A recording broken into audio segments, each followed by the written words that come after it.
Bonjour à tous, j'espère que vous allez excellemment bien et on se retrouve aujourd'hui pour notre nouvel feuilleton de cette semaine, le Tour de San Juan. On va revenir sur la première étape, il y aura pas mal de choses à dire, notamment en termes d'organisation, il y a encore eu des soucis, on parlera du sprint.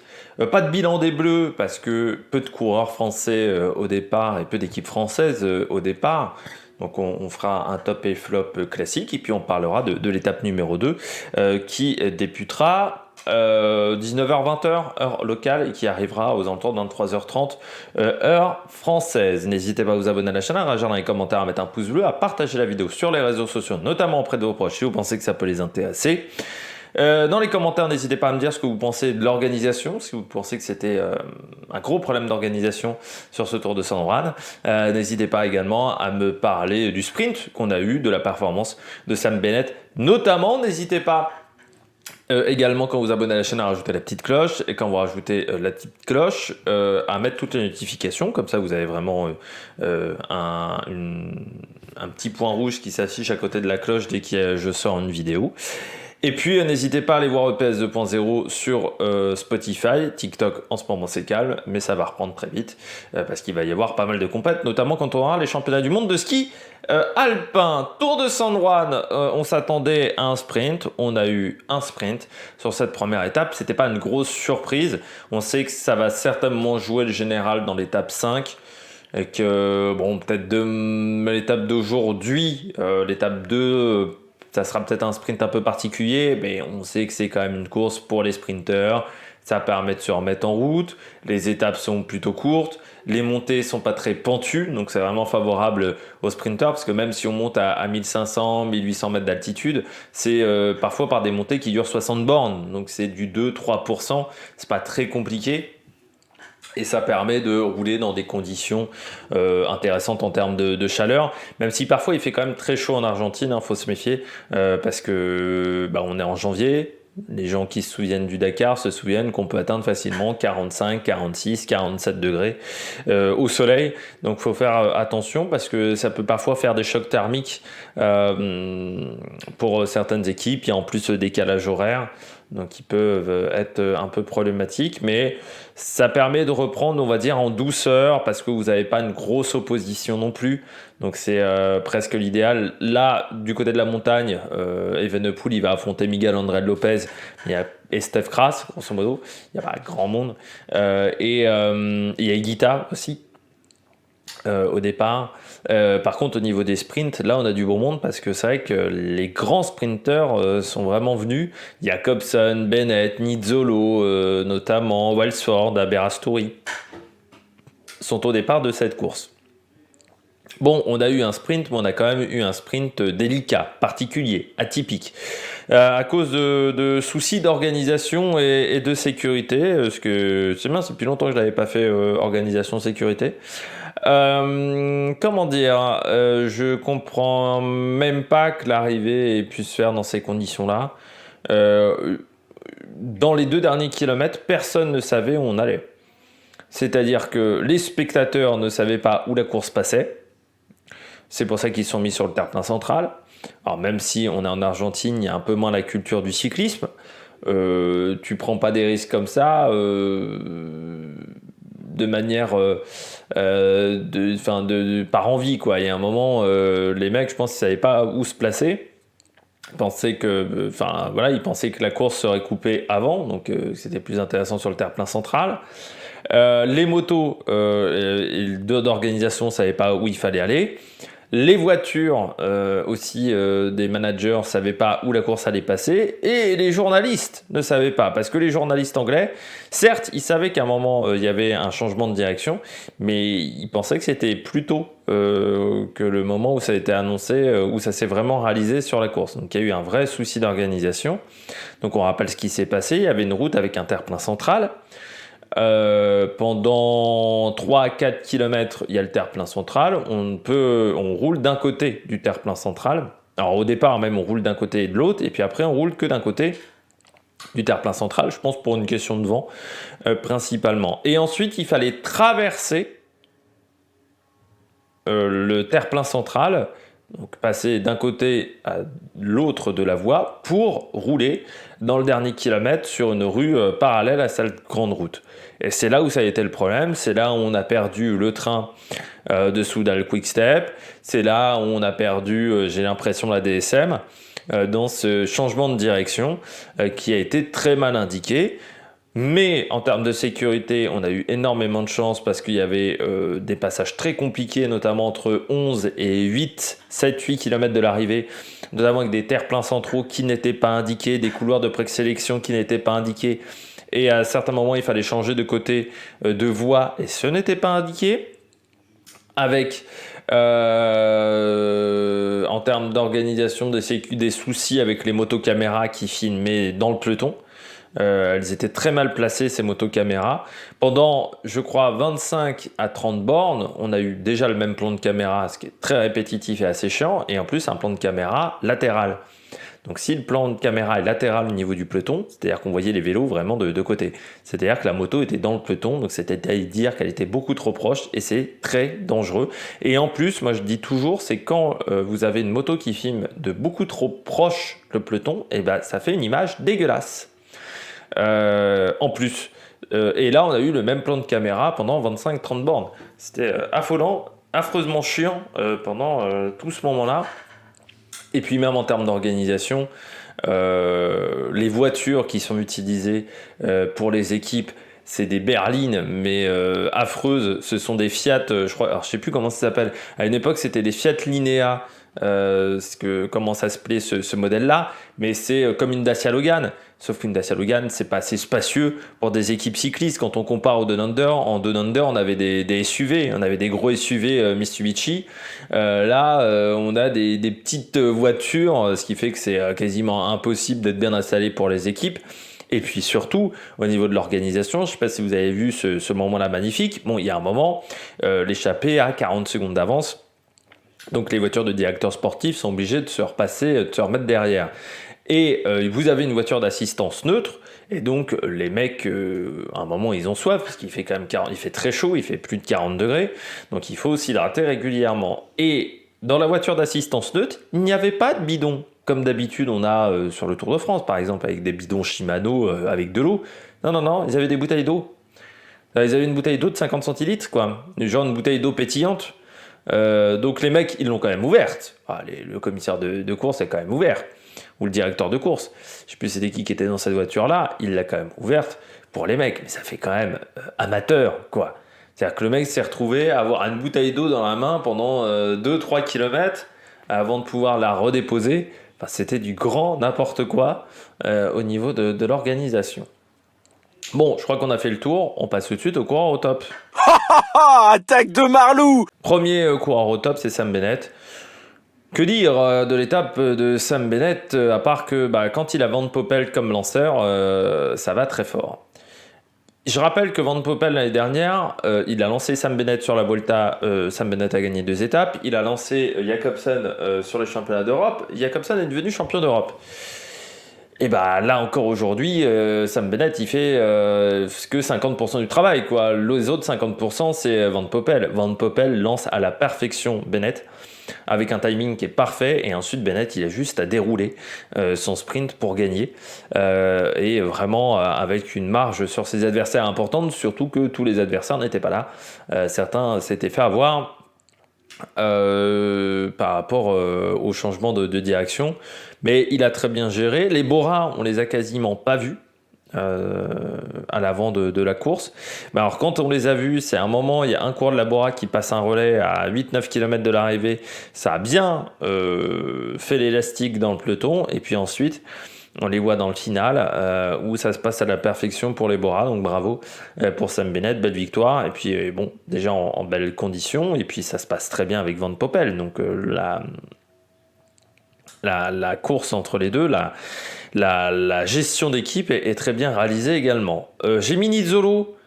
Bah là aussi, alors je pense que Nizzolo, lui, il a bien profité au niveau du changement de direction où la moitié des coureurs se sont fait avoir, parce que Israël, ils n'étaient pas très présents, il se fait pas très bien lancer le sprint, mais il se retrouve dans les bonnes roues, et donc il peut prendre une belle troisième place, mais ça va donner de la confiance pour Nizzolo, parce que c'est vrai que l'année dernière, l'année a été compliquée.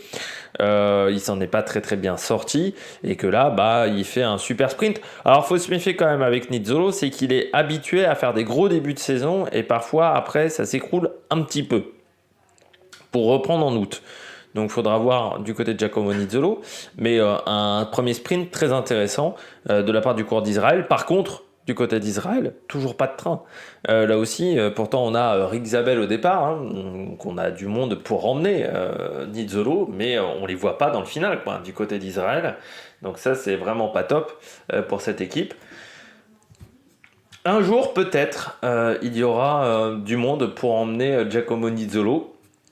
Mais pour l'instant, c'est pas vraiment le cas pour le coureur italien. Enfin, le train de Israël, ça a toujours été un problème. Ils ont toujours eu des sprinters chez Israël, mais ils ont souvent eu des sprinters auxquels ils ne savaient pas emmener correctement un sprint. Et puis Morkov, bah oui, il en a profité, hein, le fait que tous ses équipiers se soient fait avoir. Morkov, habitué de la piste, donc voilà, habitué notamment de l'américaine, donc habile sur un vélo, parce que l'américaine, je pense, c'est l'une des épreuves les plus difficiles.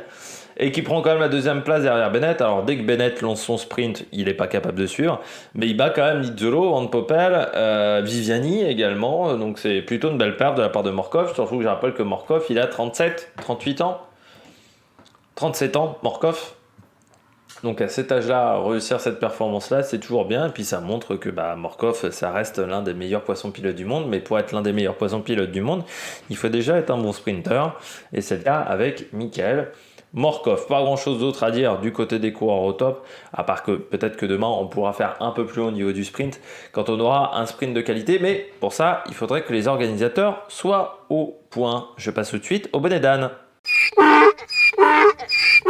Du côté des bonnets d'âne, on pourrait dire l'organisateur, mais j'ai décidé de faire un peu plus original. J'ai mis Peter Sagan, 7ème.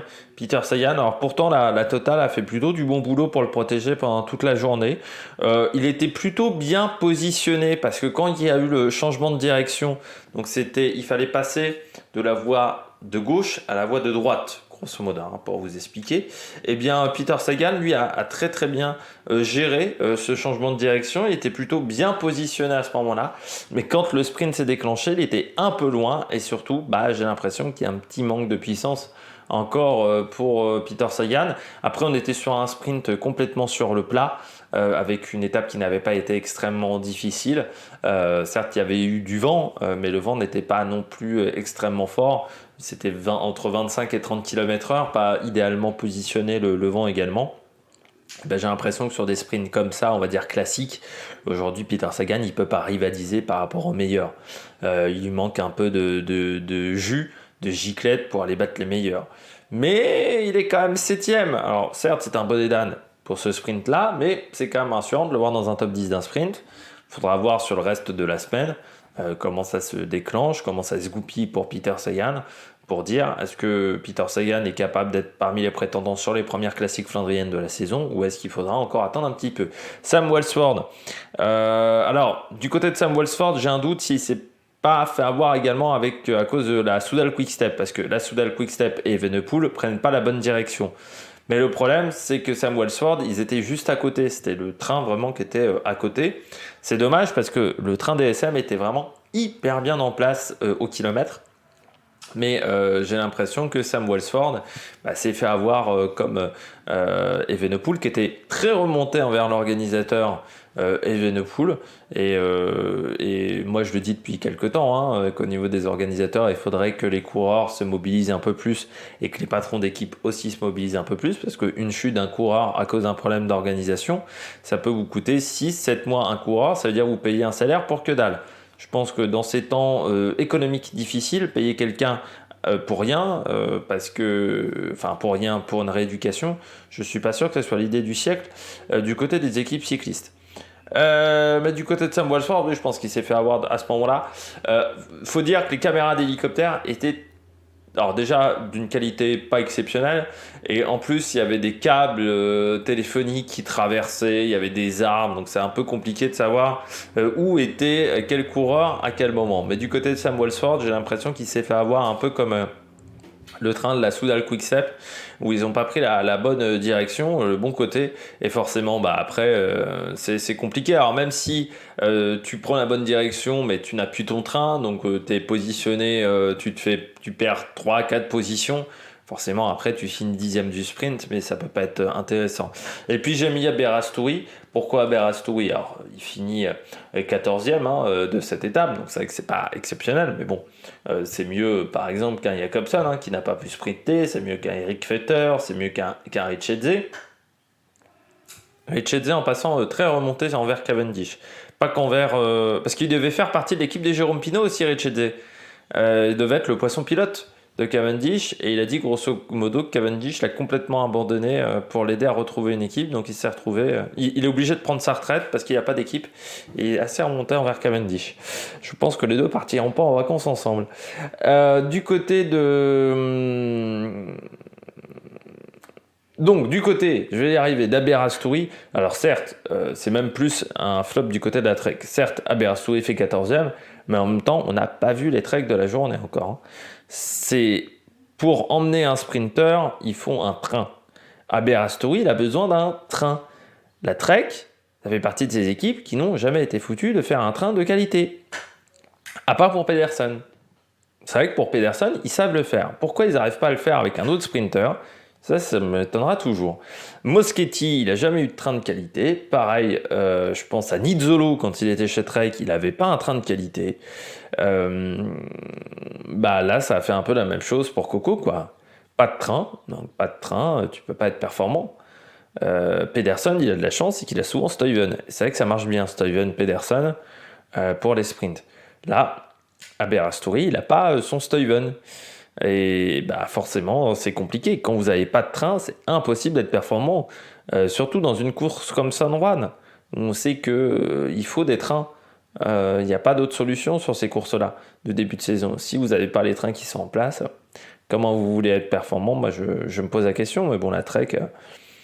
dans les équipes qui, je trouve, perdent du niveau d'année en année collectivement, la Trek, il y a une époque, la Trek, ça faisait partie des 4-5 premières formations. Maintenant, la Trek, ils sont 10e, et puis peut-être que là, sur la prochaine séquence UCI, ils vont être plutôt entre 12 et 16. Et puis, il y a une époque, à un moment, tu te retrouves en deuxième division et tu comprends pas pourquoi. Mais je trouve que cette formation court pas extrêmement bien, la Trek. C'est rare quand je dis la Trek a fait une belle journée. Souvent, je dis la Trek, ils sont souvent dans mes flops. Souvent une équipe qui est dans les flops, la Trek. On regarde l'étape de demain pour ce tour de San Juan. Enfin, l'étape d'aujourd'hui, donc de ce soir. Entre Villa San Agustín et Rachal, je pense que ça se dit comme ça. Alors certes, on va monter à 1500 mètres d'altitude avec la Ruta 150, mais c'est une montée qui dure 30 bornes et ça doit être du 2,5 de moyenne, enfin c'est très faible. Surtout que c'est très loin de l'arrivée en plus, puisque l'étape fait quand même 202 km. Ensuite, on aura un final en faux plat montant vers Rachal pour clôturer cette journée. La difficulté de cette étape, c'est qu'on sera quasiment toute la journée au-delà de 1800 mètres d'altitude, au-delà de 800 mètres d'altitude, pardon. Et même, je dirais, une grande partie de la journée, on sera à 1000 mètres d'altitude. Donc, en début de saison, c'est toujours particulier. En plus, entre 1000 mètres et 1500 mètres, vous avez les désavantages de la perte un petit peu d'oxygène et les désavantages qui fait encore chaud. Donc, c'est pas forcément l'idéal. Donc, ça pourrait mettre des coureurs en difficulté pour cette deuxième étape du Tour de San Juan. J'espère que vous avez aimé cette vidéo. Si vous avez aimé cette vidéo, n'hésitez pas à vous abonner à la chaîne, à réagir dans les commentaires, à mettre un pouce bleu. Et puis nous, on se retrouve pour de nouvelles aventures sur l'Amérique Production. Ciao, ciao!